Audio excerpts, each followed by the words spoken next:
가족과 친지와 이웃처럼 너무 가까이 있기에 오히려 소홀하기 쉬운 제 주변의 사물과 사람들을 더욱 새로운 눈으로 바라보고 새로운 마음으로 사랑하는 가운데 감사의 기쁨을 새롭게 해주소서. 부활하신 주님을 뵙고 싶어서 어쩔 줄을 몰랐던 그 제자들처럼 저도 당신을 만나 계속되는 은혜로운 삶의 기쁨을 누려하게 하소서. 생각해보니 여자분을 시켜야 되거든요. 이예수님이셨는데 부활을 맞이한 이 시는 부활을 맞이하고 주변의 작은 것들, 사소한 것들을 하나하나 사랑하고 그렇게 지내야겠다는 고백이기도 합니다. 근데 쉽게 우리는 잘 이루어지지 않고 쉽게 바로 주변 사람을 사랑하지 못합니다. 늘 말씀드린 것처럼 우리가 걸려 넘어지는 것은 태산 같은 큰 바위에 걸려 넘어지지 않습니다. 길가의 작은 돌멩이에 걸려 넘어지는 것처럼 사소한 것 하나, 작은 것 하나에서 걸려 넘어지고 그러다 점점 주님으로부터 부활하신 예수로부터 멀어지는 것입니다. 그걸 가만히 생각하며 올라온 또 다른 시가 있는데 섬진강 시인으로 알려진 김용택 시인의 2월이라는 시입니다. 이 시가 정말 가슴에 많이 와닿았던 한 줄이기도 합니다. 우리 이미 바뀌었으니까 우리 김성희 이사님께서 2월에 김용택 시인을 읽어주시겠습니다. 방을 바꿨다. 한여의 산봉우리는 내 눈에 차고 그 산봉우리와 이어진 산은 어깨만 보인다. 강과 강 건너 마을이 사라진 대신 사람이 살지 않은 낡은 농가가 코앞에 엎드려 있다. 텅빈 헛간과 외양간. 분명하게 분위한 슬레이트 지붕. 봄이 오지 않는 시멘트 마당에 행자나무, 밤나무 가지들이 바람에 뒤엉킨다.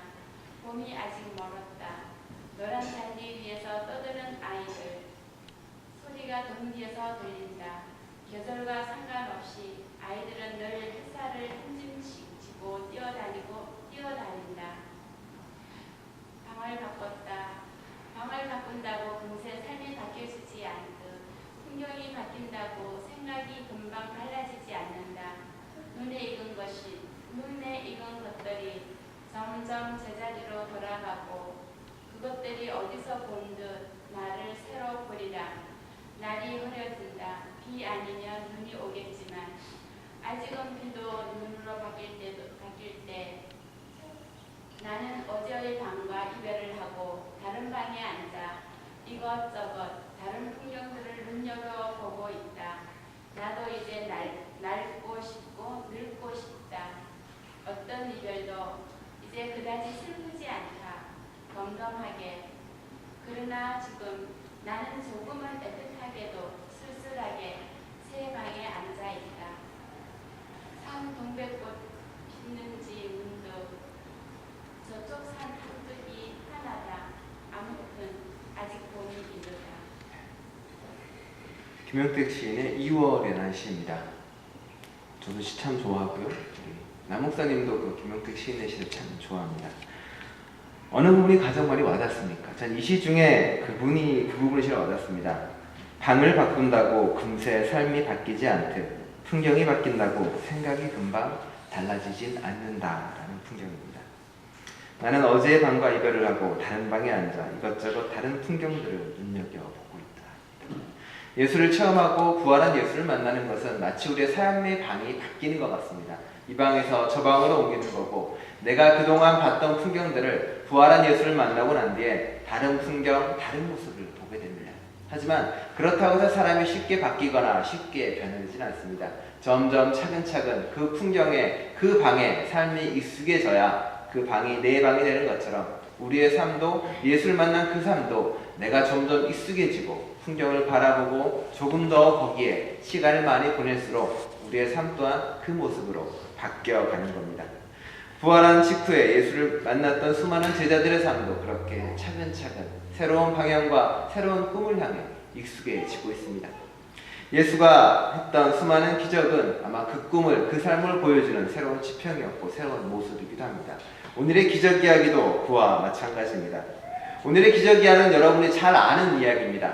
근데 실은 이야기는 다 기억나지 않고 주로 뭐만 기억나냐면 에바다.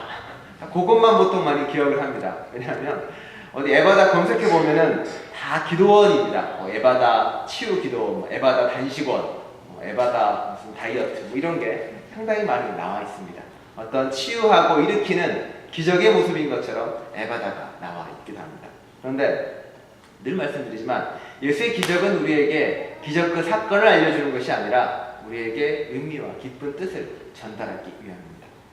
예수는 이제 스로보닝의 여인을 만나고 이방 선교를 하고 한 바퀴 삥 돌고 와서 갈릴리 바다에 이르게 됩니다. 아마 그 바다에서 이방인 지역에 계속 있었던 것 같습니다. 그리고 거기서 이제 이 사람을, 귀가 먹어서 말을 더듬는 사람을 만나게 됩니다.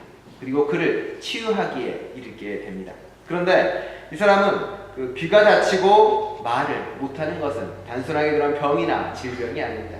그 당시 사람들의 이방인의 모습이었고 예수를 따르는 사람들의 모습이었습니다. 예수는 스로보네가 여인을 고치고 이것저것 돌아다니면서 아마 자신의 말씀을 전파하고 자신의 진리를 알려줬을 것입니다. 그런데 이방 사람들은 어땠을까요? 여전히 그들에게는 예수의 말씀이 귀에 와닿지 않았습니다.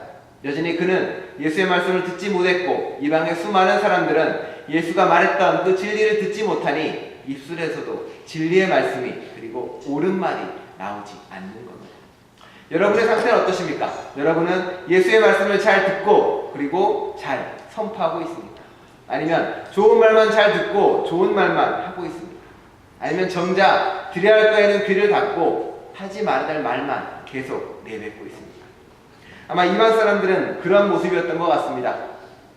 듣지 못하고 깨닫지 못하고 그리고 말을 더듬고 하지 말아야 될 말만 했던 사람들이었던 것 같습니다.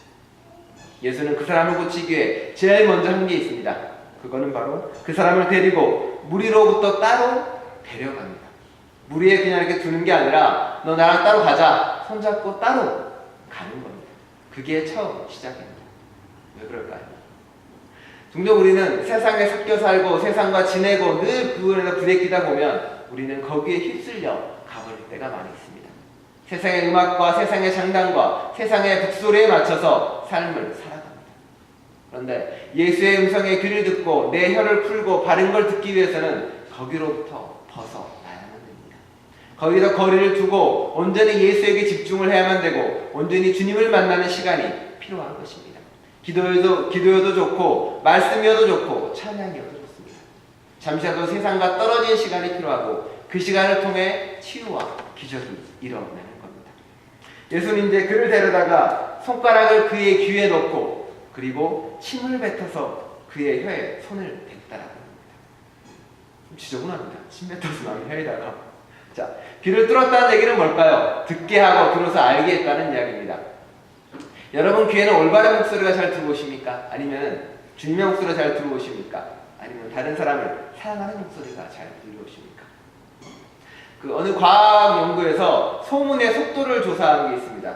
혹시 다큐멘터리 보셨나 모르겠지만 똑같은 한 100명의 사람을 두고 한쪽에서는 야 누가 오늘 정말 좋은 일을 했대 라는 소문을 퍼뜨립니다. 그리고 한쪽에서는 누가 정말 나쁜 일을 했다라는 소문을 퍼뜨립니다.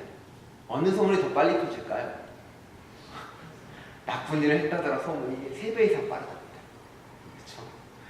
사람은 그래요. 뒷담화를 참 좋아합니다. 남 안 되는 이야기 정말 좋아합니다. 확실히 안 들어낼 이야기, 나쁜 이야기를 먼저 듣고 먼저 전하는 게 사람의 입술이라는 이야기입니다. 마치 걱정하는 것처럼 전합니다. 그것도 어머 내가 이런 식으로. 혹은 자기가 마치 야 내가 저번에 그 사람에게 이야기했었는데 안타깝게도 그 사람이 듣지 않아서 라는 식으로 이야기하기도 합니다. 그렇게 사람은 점점 안 좋은 이야기를 듣고 안 좋은 말을 많이 하기도 합니다. 우리가 자꾸 안 좋은 이야기를 처음 듣는 이유는 그리고 좋은 말을 못 듣는 이유 중에 하나는 우리의 삶이 너무 바쁘다는 데 있습니다. 내 삶은 바빠. 내일에 쫓기고 내일만 바쁘다 보니까 자꾸 내 목소리 내 거에만 귀를 기울입니다. 그러다 보니 다른 사람이 하는 목소리에는 귀를 기울이지 않습니다. 다른 사람이 힘들다거나 다른 사람이 외롭다거나 다른 사람이 아프다거나 하는 소리에 귀를 기울이지 않습니다. 하물며 바로 옆에 있는 아내와 남편의 아픔과 힘듦조차도 우리는 귀를 기울이지 않습니다. 왜? 듣기에 내가 너무 힘드니까 나도 힘들어 죽겠는데 라고 합니다. 내가 하고 싶은 말만 하지 다른 사람에게는 귀를 기울이지 않습니다. 그러다 보니 그 사람을 통해 들리는 하나님의 목소리가 나에게 들리지 않고 나에게 와닿지 않습니다. 두 번째로는 우리가 마땅히 들어야 할 소리를 듣기에 세상의 소음이 너무 큽니다. 그렇죠? 요즘 세상에 어떤 안 좋은 소식 많이 들립니다. 그렇죠? 그것뿐만이 아니라 누구 연예인 결혼했네, 뭐 헤어졌네, 뭐 스포츠에 누가 이겼네, 졌네. 세상의 잡스러운 소리에 귀를 기울이다 보니 어느덧 내 안의 소리와 그리고 진정한 목소리를 금방 잃어버릴 때가 있습니다. 또한 우리는 우리 속에 꼭 들어야 할 소리를 듣지 않으려는 강한 저항이 있습니다. 뭐 좀 귀에 바른 소리 이렇게 누가 들으려면 괜히 듣기 싫어합니다. 내가 그것까지 알아야 돼. 내가 그것까지 해야 돼. 내가 꼭 그것까지 내가 손을 뻗쳐야 되라고 이야기하고 있습니다. 한국에서 하는 영화 중에 혹시 지슬이라는 영화에 대해서 알고 계십니까? 지슬은 뭐냐면 한국 제주도의 4.3 항쟁을 다룬 영화입니다. 그 영화가 지금 수많은 사람들에게 보여지고 있고 점점 소리 소문 없이 퍼져나가고 있다고 합니다. 제주도에 있었던 수많은 사람들의 희생과 아픔에 귀를 기울이고 거기에 외치는 영화가 있다는 이야기입니다. 우리도 그와 마찬가지로 누군가의 아픔에 누군가의 힘듦에 귀를 기울여야 됩니다. 바로 그 귀를 열 때 올바른 걸 들을 수 있고 내 입에서 바른 것이 나올 수가 있습니다.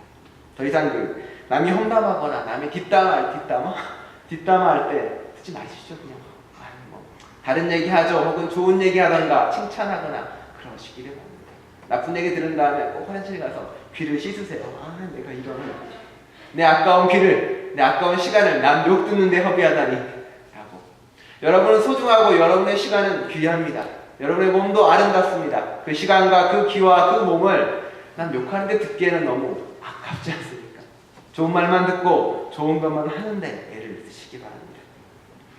우리의 혀도 마찬가지입니다. 우리의 혀는 참 많은 말을 하고 살고 있습니다. 여러분의 말 중에 근데 얼마나 많은 말이 올바른 말입니까? 얼마나 많은 말이 여러분에게 좋은 말입니까? 대부분의 말들은 오히려 사람과 사람을 이어준다기보다는 깨트리는 게 많고 오히려 다른 사람의 나쁜 것을 전할 때가 오히려 많이 있습니다. 그래서 예수께서도 모든 악이 내 안에서 혀를 통해서 나온다라고 분명히 말하고 있습니다. 우리는 이익을 위해서 거짓말을 하고 자기를 지키기 위해 변명 또한 늘어놓습니다. 그리고 이 말을 이쪽에 전하고, 근데 전할 때도 이렇게 좋게 전할 경우는 거의 없습니다. 나쁘게 전하거나 오해해서 전하거나 내 감정을 통해서 전하거나 잘못 전할 때가 많습니다. 오히려 전하지 말고 그냥 내 얘기하고 좋은 얘기하고 좋은 걸로 사시길 바랍니다.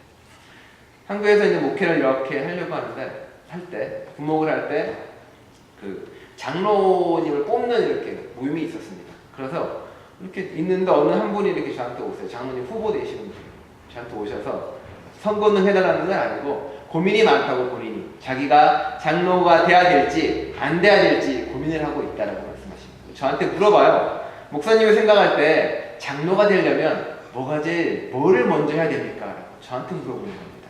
이게 전도사한테. 뭘 기대했는지 모르겠지만 장로님한테 말씀을 드렸어요. 장로님, 남 욕만 안 하면 됩니다. 남 욕하지 마시고 다른 사람 말만 안 전하면 그게 딱 장로님이 될 장목입니다. 그래서 장로님이 매우 근심하는 표정으로 돌아가셨습니다. 그 힘을 어떻게 되는지는 말씀드리지 않겠습니다. 결국은 내 귀와 내 말을 고치고 그리고 하나님의 음성을 전하는 것, 그게 바로 부활한 예수를 만나는 체험이기도 합니다. 잘 아시기 바랍니다. 저도 목사로서 되게 고민하고 외치는 것 중에 하나입니다. 예수 그리스도는 이제 귀를 넣고 그 혀를 침을 뱉어서 이야기합니다. 침을 뱉는 거는 뭐 예수의 침에 치유 효과가 있다던가 뭐 DNA가 전이나 그런 얘기는 아닙니다. 침을 뱉는 이야기는 주로 나쁜 거고 주로 좋지 않은 겁니다. 그렇죠? 이 얘기는 뭐냐면 예수 그리스도가 말을 더듬는 악한 것만 이야기하는 나쁜 것만 말하는 그 혀를 침을 뱉어 꾸짖었다는 의미입니다. 침에 어떤 안지를 취하는 효과가 있어요. 그런 게 아니라 침을 뱉을 만치 꾸짖고 그리고 뭐라고 해서 그 혀를 다스리고 치유했다는 말이기도 합니다. 종종 여러분의 혀를 꾸짖어서 다스리시고 꾸짖어서 묶어두시기 바랍니다. 그래서 주님 할 때 그 혀를 잘 말할 수 있도록 만드시기를 바랍니다. 그리고 예수는 그에게 에바다라고 말합니다. 좀 이상하지 않나요? 아직은 귀머거리입니다. 귀가 듣지 못하는 사람에게 예수는 다시금 또 에바다라고 외치는 겁니다.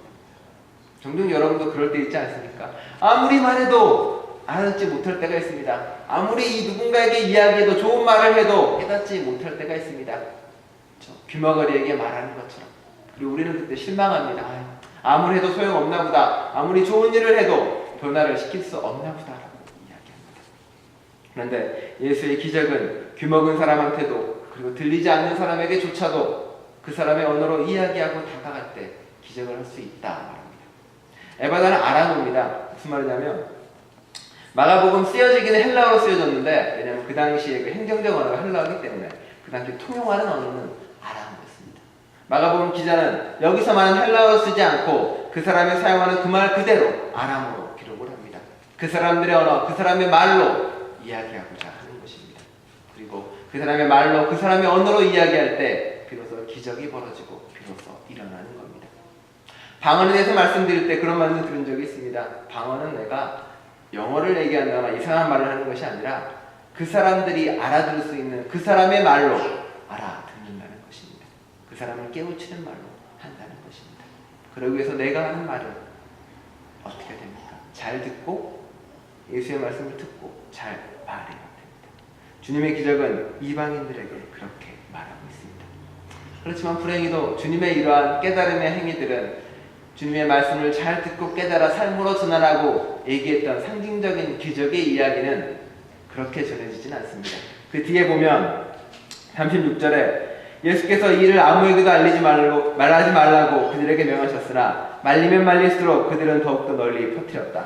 사람들이 몹시 놀라서 말하였다. 그가 하시는 일은 모두 훌륭하다. 듣지 못하는 사람도 듣게 하시고 말 못하는 사람도 말하게 하신다. 기적은 어떻게 보면 내용은 사라지고 껍데기만 남아 돌아다니고 맙니다. 예수가 전했던 복음의 진리는 사라져버리고 그가 했던 행위만 남아 떠돌아다닙니다. 여러분이 기억하시는 수많은 예수의 모습들도 그런 모습들이 많이 있습니다. 기적했다더라, 고쳤다더라, 누군가에게 뭘 했다더라. 예수의 깊은 뜻과 의미가 사라져버리고 껍질만 돌아다닙니다. 예수는 그렇게 경계했건만 결국 그것은 점점 퍼져서 헛된 욕망과 헛된 희망을 만들어내고 그 헛된 욕망과 헛된 희망은 예수를 못 받게 이르게 됩니다. 오늘의 기적을 보면 여러분 스스로를 그리고 여러분의 삶을 돌아보시기 바랍니다. 내 귀와 내 혀는 주님을 향해 열려있고 주님의 말씀만을 말하고 있는지, 나쁜 걸 전하고 나쁜 것만 듣고 있지 않은지, 더 나아가 예수의 그런 기적으로 엉뚱한 것과 엉뚱한 욕망을 품고 있지 않은지 돌아보시면서 부활절기에, 혁명절기에 새로운 농사를 시작하는 마음으로 새로운 삶을, 새로운 발걸음을 떼시는 여러분 되시기를 간절히 축원합니다. 기도하시겠습니다.